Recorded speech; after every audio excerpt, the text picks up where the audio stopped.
శ్రీమాత్రే నమః. ఈరోజు 23వ శ్లోకం. అంతకంటే ముందు ఒకసారి 22వ శ్లోకాన్ని చెప్పుకుందాం. యావదేతాన్నిరీక్షేహం యోద్ధుకామానవస్థితాన్ కైర్మయా సహ యోద్ధవ్యం అస్మిన్ రణసముద్యమే.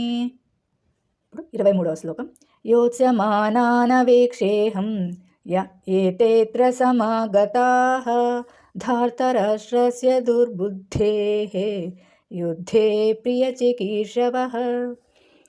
యోత్స్యమానానవేక్షేహం, యుద్ధం చేయబోయే వారిని నేను చూడాలి. యా, ఎవరు, ఏతేత్ర, వారు ఇక్కడ, సమాగతాః, కూడి ఉన్నారు లేదా సమావేశమై ఉన్నారు, ధార్తరాష్ట్రస్య, ధృతరాష్ట్రుని కుమారునికి, దుర్బుద్ధే, దుర్బుద్ధి కలవాడు, యుద్ధే, యుద్ధంలో, ప్రియ చికీర్షవః, సంతోష పెట్టడం కొరకు.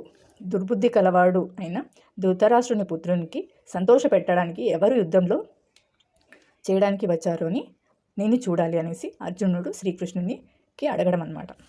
దుర్బుద్ధి గల ధృతరాష్ట్రుని పుత్రుణ్ణి సంతోష పెట్టడం కొరకు అతని పక్షాన యుద్ధానికి వచ్చి ఉన్న వారిని ఒక్కసారి నాకు చూడాలని ఉంది అని అర్జునుడు శ్రీకృష్ణుని కోరుకున్నాడు. శ్లోకాన్ని ఇంకొకసారి చెప్పుకుందాం. యోత్స్యమానానవేక్షేహం య ఏతేత్ర సమాగతాః ధార్తరాష్ట్రస్య దుర్బుద్ధేః యుద్ధే ప్రియచికీర్షవః. ఇక్కడ యా అనేది తర్వాత ఇక్కడ అచ్చు ఉంది కాబట్టి ఏ అని కొంచెం పాజ్ ఇచ్చి య ఏతేత్ర సమాగతాః అని చెప్పాలన్నమాట.